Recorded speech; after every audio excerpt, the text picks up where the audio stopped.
And welcome back to the Film Reelcast. It's Saturday. It can mean only one thing. It's another podcast and it's another episode of Loki. We're episode 4. And I'm pleased to say, as usual, it won't work unless I'm joined by Neil. And I am. How are you, my friend? I am brilliant, thanks, Stu. How are you? Not bad at all. Not bad. Looking forward to talking about this episode, to be honest. So, Yes. And also, thanks to everyone who's listened to the Terminator podcast that we've done. We've gone through the whole franchise. And it's gone down really well. Got some really good comments on YouTube, and it's just been great. So it was a slog towards the end, but we did it, wasn't it? Yes, it was a slog towards the end. It was. I'm pleased it's done, but it was enjoyable. It was enjoyable, but there's a couple of bits in there that, I'd rather it never happened. But there you go. You know, the TVA come and just drop a bomb and take it out. Basically, yes. If the TVA could do me a massive favour and delete Genesis from my mind and all existence, that'd be great. That would be a bonus, wouldn't it? Sadly, it's stuck there forever. That's the sad truth about it.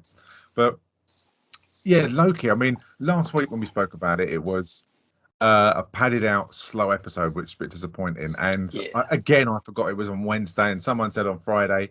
I said, yes, have you watched it yet? And they said, well, it's a brilliant episode. So I got hyped up for this.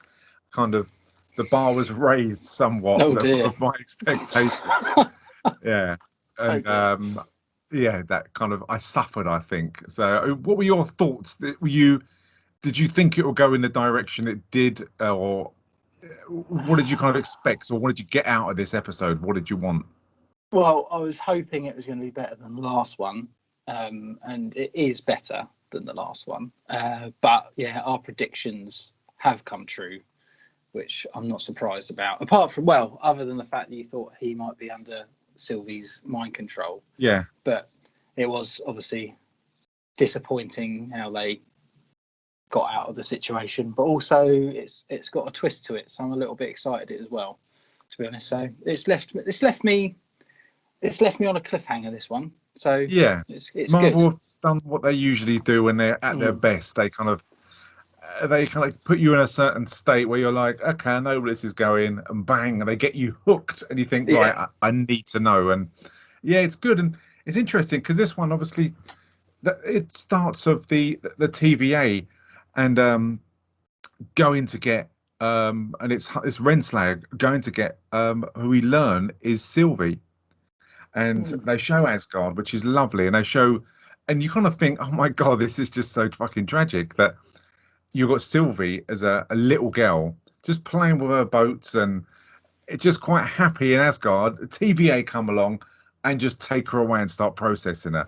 And you learn that Renslayer. I mean, I thought, what the hell has happened? It took me a while to work out, is this Sylvie? Is it really happening?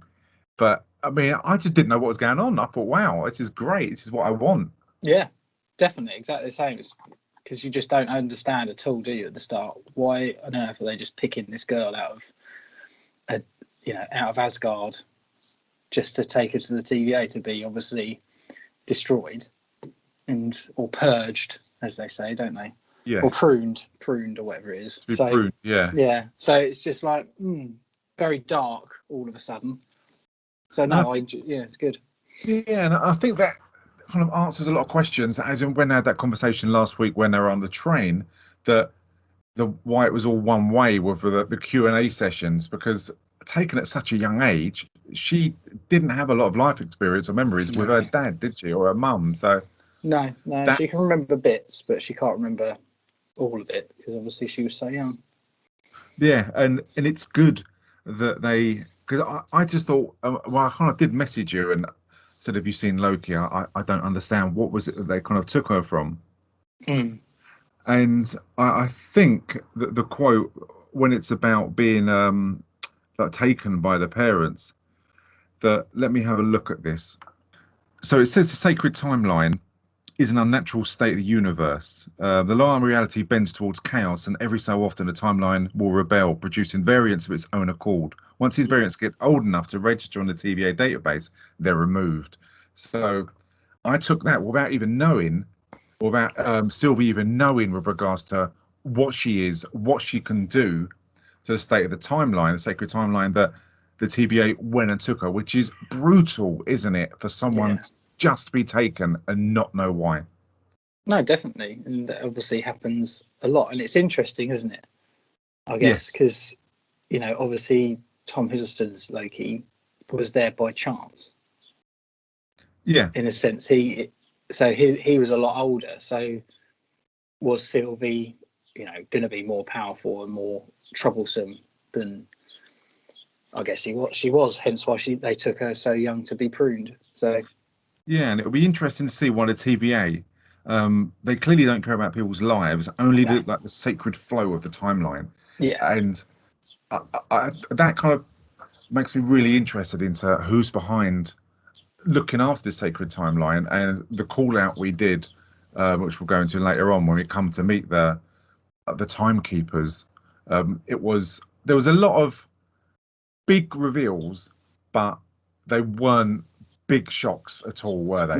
No, not at all. Not at all. We called it last episode, didn't we? Or even the episode before. Yeah, and that was a shame to me. And Renslayer, I was disappointed because she doesn't play a good kind of baddie. We know that she's bad. We know that she's got a hidden agenda, that she's hiding things. Maybe she's more powerful than she lets on, or she's got kind of stakes in this, as in there's someone against her. But she doesn't play I'm a secret baddie very well, does she? That we know about this. No, certainly not. She gives it away instantly. It's only that Mobius, had no idea, or no one has any idea. But I guess people must it must come round and they figure it out. So all of a sudden they get pruned as well. But yeah, she does not play it cool in any way, shape, or form. No, she's really friendly, but as soon as you start to question anything, she just shuts you down, doesn't she? And gives you definitely. That look. Yeah. Yeah, she's the kind of person, if you were playing poker, you want to play against her, because she hasn't got a poker face. She can't hide anything. Yeah. But I did like the growing bond between Sylvie and Loki when they were stuck on Lamentus. I like the fact that they were obviously getting closer, because they fully believe that the planets are going to collide, it's going to be destroyed, and this is the end of it. And compared to last week, where as we said, and when I kind of saw previous clips of last week, it was very Doctor Who, and I stick to that. And we spoke about that in great detail. And this bond made me want more, and last week it didn't, which I think kind of credit to whoever wrote this. If it's different people every week, that I love the direction it was going in. I like the bond between these two. I want these two to be together and kind of go off together on different adventures, because they do work well together. Yeah, no, they do. It was interesting, isn't it? Just the whole conversation they have, because they are obviously thinking they're going to die, so they just really open up to each other, and it's nice. And you just see that Loki, in this weird way, has just fallen for her. Yeah, and what do you think about that? I guess they're not the same person. They're two different universes. They can. Oh yeah, they can. It's obviously, it would appear fucked up, wouldn't it, that you're in love with yourself from an alternate universe, in a sense. But I guess that's very Loki, though, isn't it? Because who else could he ever really love but himself? That's so true when you put it like that. They're the perfect couple, aren't they? They are, because they get each other. They get, why he's so screwed up and loves fucking with people, because she does exactly the same thing, but they don't want to be lonely, and so you can see why he's feeling the way he does. Yeah. So. And what I also enjoyed that we kind of skipped over, which is a massive part, is Hunter C20. That they all want to know how Hunter C20 is doing, and again, this isn't played very well, and I think this could have been played a lot better. That they all say, especially Renslayer says that Hunter C20 died, that her mind was messed up so much by Sylvie that they couldn't recover her mind, and she basically fried herself. And even Morbius doesn't believe this, because she was communicating well. And I wish we would have got more questions. I know there's that seed of doubt in his mind, and you can tell, but I'd like them to have pushed that further, because I enjoy it more when the police, the TVA police and like, Morbius are questioning, having doubts about the sacred timeline and the timekeepers. That's when I'm enjoying it more. No, definitely, and I think, but I guess he is wary, isn't he, of Renslayer? Because every time he ever asks anything, she will just shoot him down and say no, you know, and give. I think he, as much as he likes her and wants to be a friend, quotation marks, I think he is scared of her. Yeah. So he sort of learnt not to ask too many questions because she's so close to the timekeepers, and you know, he's seen what happens to people. So I think it's more of a fear thing rather than anything else. Yeah, possibly right, mate. That does make sense, to be honest, as to why they can avoid asking too many questions. But it's when they're on Lamentis, that there is pending doom, and you can see that as the meteors hit. And I think it's a really good scene. It's shot really well, and it looks great. Yeah. When it was branching off, when you've got Morbius looking at the timeline, and you can see it starting to branch, and it kind of almost reaches the Nexus effect.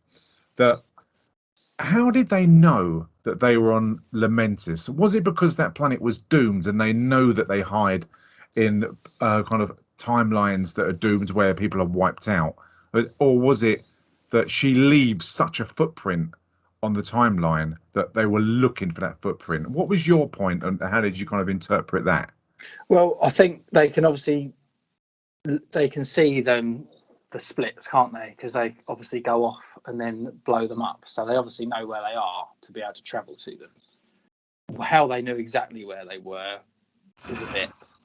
is a bit stodgy. But I think because at first I was like, how has it made such a massive sort of arc, a massive timeline?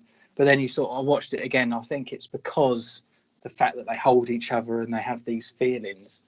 It's a real danger, if you like, for the timeline. Right. So their event, if those two did get together and fall in love, or whatever, have a children or whatever it might be, it would be cataclysmic.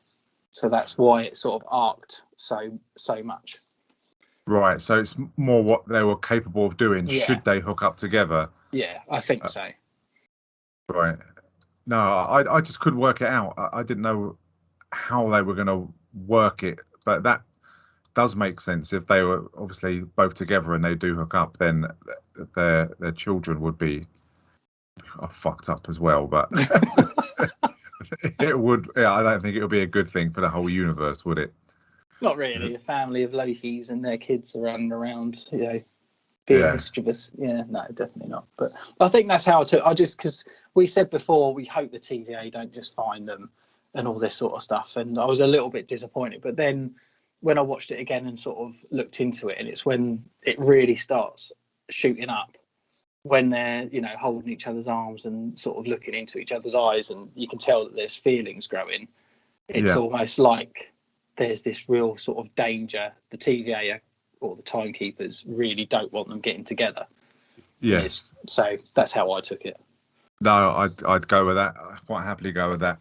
And it's funny when, as a punishment, they send Loki kind of into this time loop, which he doesn't realise, and it's Lady Sif, and he thinks, well, I've been here before, and she had a go at me, but then I had a nice bath and a drink and make merriment and everything like that. And it's a constant punch in the face and kick in the balls. I thought that was very good. It was. What a way to torture someone, constantly being punched in the face and kicked in the balls and made to demasculated by someone you fucked over. It's like, oh dear. It's so good. I really hope they don't invent this. But you do see when they kind of question, or when they want to question Sylvie, you see Hunter B-15 for the first time look really anxious, and kind of breaking code in a certain way of, what did Sylvie say? What did Loki say? What are these people talking about? Did they mention anything about kind of different timelines or different people? And I think that's great. And she plays that really, really well. And I like the fact that she's one of the stronger characters who goes by the laws, and that even she's kind of on the fence as to what she believes anymore and where her loyalty goes. I thought that played out well. No, definitely. She obviously what happened to her in the apocalypse, or the event on Earth in 2055 or something, wasn't it? Because she's had those memories jolted in her mind, she's really confused and she wants to know what's going on, doesn't she? So, but I wonder why she didn't actually say, why Hunter B15 didn't say to Morbius about the way she feels, about the doubts. Do you think it's because she doesn't trust anyone yet? I don't think anyone trusts anyone, because, like I say, everyone gets pruned as soon as you start asking too many questions, or people disappear and stuff. They haven't seen their mate that came back, Hunter C20. It's I think she's just like Mobius. He doesn't trust anyone really, and nor does she. So it's a very odd place, TVA. I don't think you can't say too much, can you? No, it's not a happy place at the moment. No. And the questions between Morbius and Loki, they were, again, it's probably me, they were a bit bizarre, because he wants to know more about what Loki knows and his relationship to Sylvie. And he doesn't believe a word he says, even though Loki is telling the truth to a certain extent. And then when he's going to be sent back to his time loop, Loki says, okay, it was all my fault, I'm tricking her, and goes through this kind of convoluted story that isn't true, but Morbius decides that he believes it. I didn't quite get that, whether I was missing something. The thing is, I don't know if he believes it or not, but he's just willing to close. He's just sort of like that. Fuck it, I've had enough now. I trusted you. I'm asking you to tell me the truth, and you're just coming up with this crap. And he did it in a sense because he wanted to see his reaction about how he felt about Sylvie, didn't he? Because he turned around and said, "Yeah, well, we've already pruned her, so don't worry about it." And the look on his face is just utter, sadness. He can't believe it, but he tries to hide it. Like, yeah, good, bruh, fantastic. And Mobius straight away sees it, that he's just talking absolute nonsense. Right, that makes perfect sense. Jesus, I must have had like a fucking senior moments watching this episode. Honestly, I really did. But yeah, looking back now and watching it now, that he really is checking him out as to where his loyalties lie, and would he ever tell the truth due to his feelings of the way he feels. But you kind of go from there, and again you've got Hunter B15, who's really, really questioning herself, and it sums it up when she looks at that poster and said, "Did you get them all? Verify through deletion." And it's kind of like in the old days of where like the Germans would fly over and they'd drop leaflets on the floor of "Give yourself up, you're never going to win, your country's going to be destroyed," and just kind of the propaganda. It'll be a better life with us, and and it's great that she looks at that, and I thought that was kind of epiphany moment for me, as in she's got an expression on her face, and they've actually got a poster to tell me what that expression means. And so I don't need to sit and work it out. But I thought that was very, very clever, and the fact she even goes to Sylvie and says, "Right, let's go." And they go to the box cart place where she kind of opens up to her and says, "Why did I feel this way?" And she kind of did what she did to Hunter C20, takes her to a place where she's got memories. I was created by the timekeeper. No, I can't create memories. I can only use what's already there. The timekeepers took your lives from you. From all of you. Your variants. With a safe. I was a little bit disappointed that you didn't see the memories. I know you don't have to, but it would have been nice to see what her memories were. Yeah, it would have been brilliant. That's a really good call, because it would have been nice to see. We've got her down as this tough, kind of take no shit TVA cop, but it would have been great if she was like a kindergarten teacher or something like that, Definitely. It was nice. It was weird that they just stood there and she's, she acts it very well with the facial expressions and everything. But it would have been nice, like you say, just have a real soft side of who this woman actually is, or whatever it might have been. But oh well, opportunity missed probably.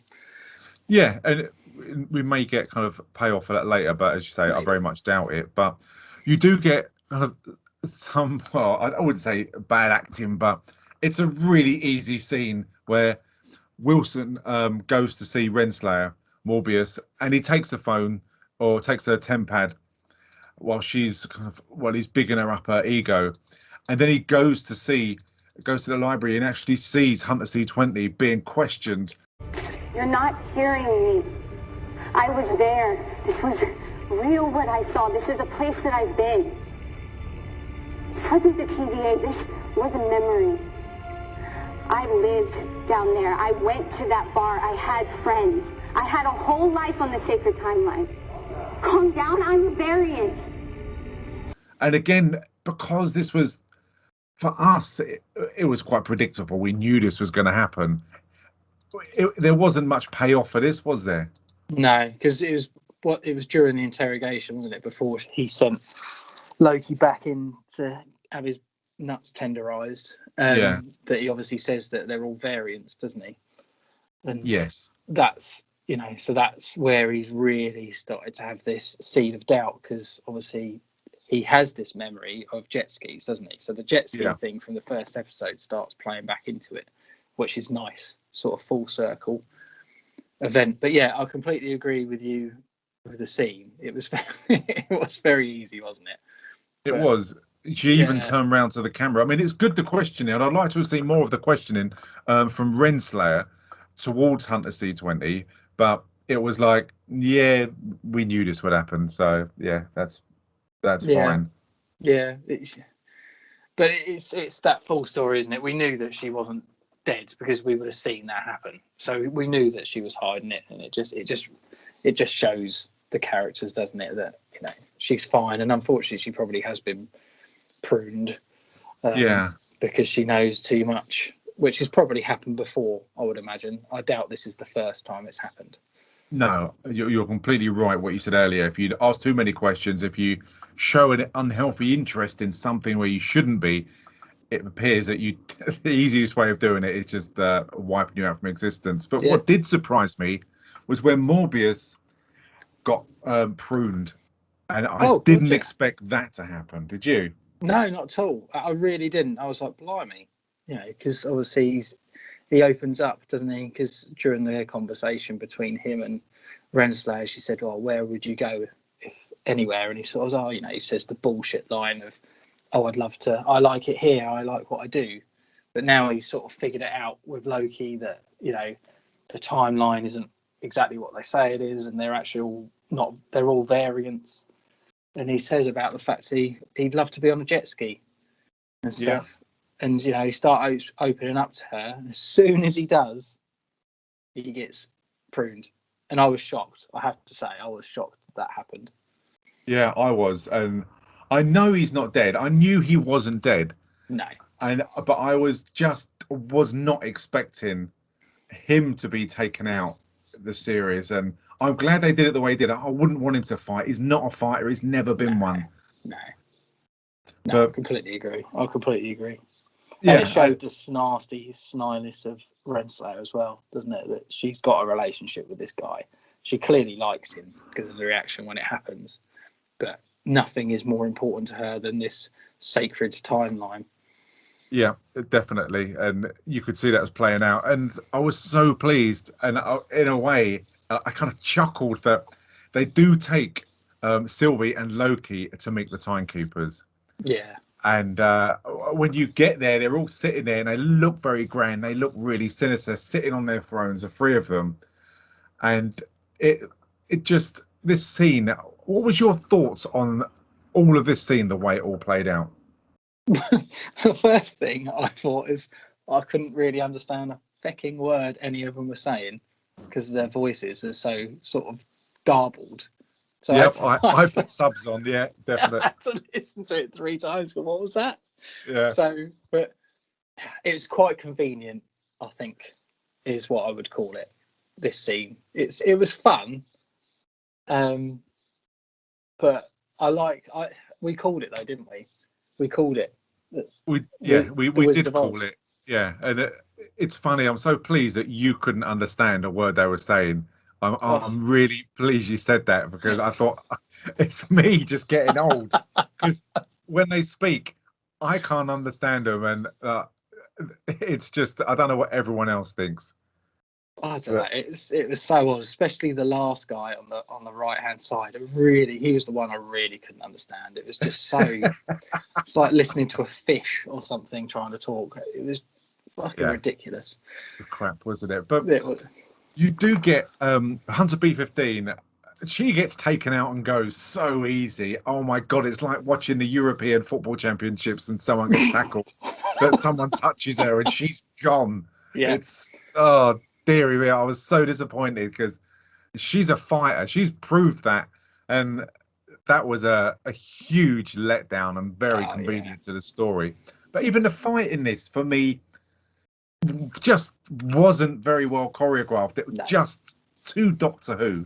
It was massively, you could just tell that they'd been practicing to fight this scene. It wasn't. It was like, right, stop there, right, you throw punch, me fall down, block. It wasn't very good. I have to say, I'm not going to dislike Sophia Di Martino, who's Sylvie, right, but I don't feel her acting is particularly good. Every time she's been in a scene where she's had to run away or fall over or have a fight, it's not been convincing for me. I quite like it when it's just like out of the blue, when someone's there and she needs to take them out quickly. I think she does that well. Like when she was on the train, I quite enjoyed that fight scene. And when she was last week going down a corridor, wanted to go and see the timekeepers taking people out, it was short, quick, and it worked well. But big choreographed scenes like this, I honestly don't know why it doesn't work so well, because I should imagine they've got like the best people around they can get, and they can have these fights, but it was really slow. And and that was the same for both Sylvie and Loki as well, that they had that fight, and it just wasn't very good, and it kind of sent, I don't know, just concerns the fact that, and what was going to happen, because the timekeepers just sat there, they didn't move. Surely if they were going to be taken over by someone, they wouldn't just sit there and watch as if they're in a cinema and watching a boxing match, Yeah. Ooh, look at this. Someone got the popcorn. Yeah. No, yeah. It just didn't work well. It was a confusing scene. Yeah. And the fact, I did like it that she chopped one of their heads off, which was great. And obviously the head rolled down, but for Loki then when she picked it up, to kind of be all squirmy about it, isn't the Loki we know. No. I mean, he led the Chitauri in to kill everyone. Picking up a head, this will just be child's play to him. Yeah, he's been killing people since he was a child. He's openly admitted that, hasn't he? Yeah. So, no, I completely agree. I don't know why he's such a different character to what he would have been in the timeline he was taken from. He's really weak, isn't he, at the moment? Yeah. And I don't know why. Do you think it's he's in love? Do you think that's what love does to people? Maybe. It does change you, doesn't it? I mean, when I fell in love with you, I definitely changed as a person. So. I didn't either. I knew what I wanted. It made me stronger and harder. Definitely the last bit. But I don't know. It's just very confusing. They've taken the Loki from the end of the franchise and stuck him in the middle of this. So it is confusing, unfortunately. But I don't know why he's so squirmish, because he wouldn't have been. You're completely right. Yeah, it's bizarre. But all I can think about it is that he's fallen in love, as you said earlier, with himself being Sylvie. And it's nice. And I'd love to have known if that scene would have played out when they're together, when he's talking to her and he's about to say something. Sylvie, I have to tell you something. We will figure this out. How do you know that? Because, we're back on Lamentis. This is new for me. What? And I don't know whether it's his feelings or whether he knows something that hasn't happened yet, but then he gets pruned, which did surprise me, and it annoyed me at the same time, because when you get these characters, why do they just give them a punch in the face and they're unconscious on the floor and they carry on? Why don't they just take them out properly, you know? I don't know. It seems to be the way now. It's the easy out, isn't it? Oh, they're unconscious. We'll just forget about them. You know, forgetting that people do wake up from being knocked out. Yeah. So it's an easy out, isn't it? To be honest, but I was shocked. Was I shocked? I probably wasn't shocked that he got taken out. It had to go somewhere at the end of the day. It was either they were going to run around the TVA trying to find out where the timekeepers actually are, because they're obviously not the androids, or something else was going to happen. I was quite pleased that they did this, because you knew he wasn't going to be dead. Yeah, and that's one thing. Yeah, you kind of think, well, where's his journey going to start now? But instantly, Renslayer's been fighting Sylvie, and they've just had a fight for 30 seconds, and she instantly disarms her. And then you think, well, why didn't you do that earlier? It just doesn't make sense. It's all convenience. Yeah, it is. It is very, like I said earlier, it is just a convenient scene. It doesn't really work well. It does to a sense that it needed to go somewhere. It's nice that it is very well written. I just don't think the acting in these scenes is particularly good. No, and that's what we thought was the end. And when I watched it yesterday, I thought was the end, until I kind of watched it again today, and just purely by chance, I just let it play on. And yeah, there is another scene which you see Richard E. Grant looking amazing, so good. I think I sent you the time for anyone who hasn't actually who stopped it when that program stopped and they didn't watch the post-credit scene. That if you go to 44 minutes and 40 seconds, you get a scene where Loki has obviously been pruned. He does wake up, and he then meets all the other Lokis, which I think is brilliant. Just because Richard E. Grant himself, it just cosplay Loki. Oh, isn't it? It's exactly what I was going to say. It just looks like the guy that's rented a shit outfit from the local or Amazon or something like that. It looks horrendous. It's so good. He'd look like what I look like if I tried to dress up as Loki, you know. It's so funny. It's as soon as I saw it, it's like, really? The fact he's wearing a little satchel and one's got a fucking crocodile, the other one's got a massive hammer, and he's got a satchel and a cape that looks like it's a banana. It's so good. I love it. I absolutely love it. But yeah, so it ends. Obviously, he's in this another timeline, in this another universe. I don't know if this is where people go when they get pruned. Does that mean there's going to be loads of Morbiuses then? Are we going to see that next week? Yeah, I imagine he's there as well. Maybe everyone's there.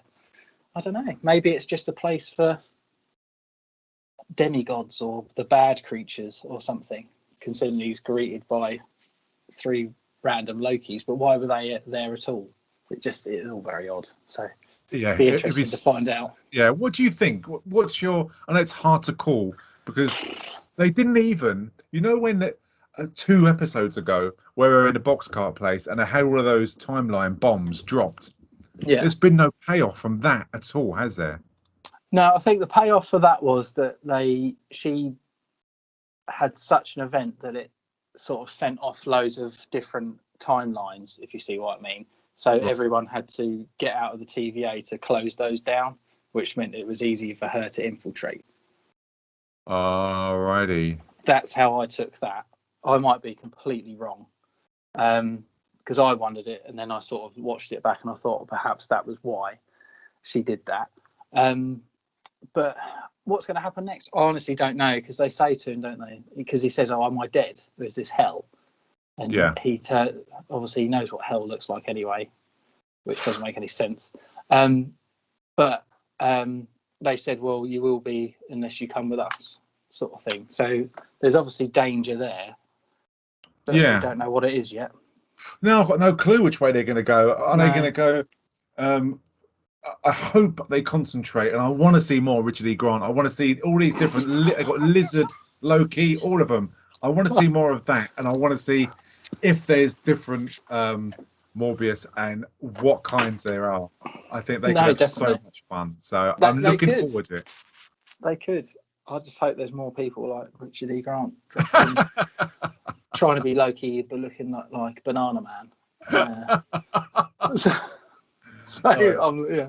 there's a lot to look forward to. But it was an improvement on last week, I thought, and it kind of does. I know you have to get these episodes where it slows down, it kind of regroups as in the information it gives like us, the viewers, and it reloads and it goes again. It's a slow burner, this Loki, for me, isn't it? Still. Yeah, it's no Falcon and the Winter Soldier. It's not straight on action sort of stuff. It's very talky. I enjoy it. I think the dialogue and everything's very good for the most part, but it is a slow burner. You can see why they've only made 6 episodes. If you see what I mean, because you couldn't do this for sort of 10 episodes, could you? It'd be too long. You could have got rid of the 3rd episode or cut it in half, and it would still been satisfactory. So it's you have good. to enjoy it, mate. It's Marvel. If you don't enjoy it, people will slag you off. Oh, well, yeah. No, sorry. Ignore everything I just said. I'm clearly having an episode. Yeah, I've seen people on a few forums, just especially last week, because I didn't look at the views of this week, just saying how slow it was, and people are just like attacking and going, "You don't understand anything. Just don't ever watch it again." It's like, oh my God, like, it's an opinion. People are allowed them. Yeah, that's the thing. People are offended by everything, and it's quite sad, isn't it? Really, to be honest. I mean, I look forward to watching this program, but I do watch it with an eye to critique it, and I'm not being funny. If I don't like something or if something frustrates me, I'm going to say it. Yeah. And this does. I really enjoy this. I love the way it's written, but it is padded, and the action scenes look like they're choreographed. Yeah. And that's my 2 biggest things with it at the moment. Yeah, completely. I'm the same. I love Marvel. I mean, I've got an Iron Man tattoo. I love Marvel. I think it's brilliant. And as you say, mate, if there's something that we don't like, then we say it. That's what we do. That's the point of the podcast, just to talk about if you like something, why'd you like it, mate? Interested to find out. This is why I don't like it. And look at the Terminator. Jesus, we've got 6 films. Apart from Terminator 1 and 2, we all agree on, but 3, 4, 5, and 6, we had varied opinions for every single one. Yeah, well, we're not here to just suck people's dicks. We're here to talk about how we feel. So, never mind. Exactly. And the Terminator reviews are available on YouTube. They've got their own playlist, all 6 Terminator films. Woo! And there's so much else. I've just put The Purge out, which was recorded back in, I think, 2017, possibly, myself and James. So that's out at the moment. And we are doing, I cannot wait, I've watched it twice already. We're doing Kill Bill Volume 1 and 2. Yes. They're the next 2 big films we've got. And that's just so good. I love those films. And when you read more about them and look at the interviews of Tarantino, I mean, the guy's a genius. He's so interesting to listen to because he knows his stuff, doesn't he? Oh, he does. He's a film nut, that guy. And he, there's not a director like him, really. He's such an odd guy, but you can't help but like him and what he tries to do on screen. There's been a few films he's done that have been rubbish, but in generally they're pretty good. These 2, I think, are 2 of the best. Yeah, definitely. And I'll say it next week as well, and I'll say it now, is he's the only director that I can think of, and I may think of more next week, but when he has a film that you actually you stand up and you listen and it's an event still, as in Tarantino's got a new film out, I want to go and see it at the cinema, I want to go and be one of the first ones to watch it. And I can't think of anyone at the moment who's out there who can do a film and get that buzz and get that excitement like the old days, like when Spielberg had a film out and when there was a new Star Wars, when they were good, when those films were coming out. So when they were good. Yeah. So it's just, he's very, very good, and he excites me. And when he gets his films, his projects do. So it'd be interesting. Yeah, no, definitely. I agree with that. So that was episode 4. Episode 5 will be out next Saturday in a week's time, depending on when you're hearing this. And as I say, Kill Bill, and we've got loads of other reviews that we've done. So many, too many to mention. But thanks again for your support. Thanks for everyone who subscribed to the YouTube channel, the Film Reelcast. It's just brilliant. Keep sending in your messages and keep subscribing. And thanks ever so much. And we'll be back next week. Goodbye. Bye-bye.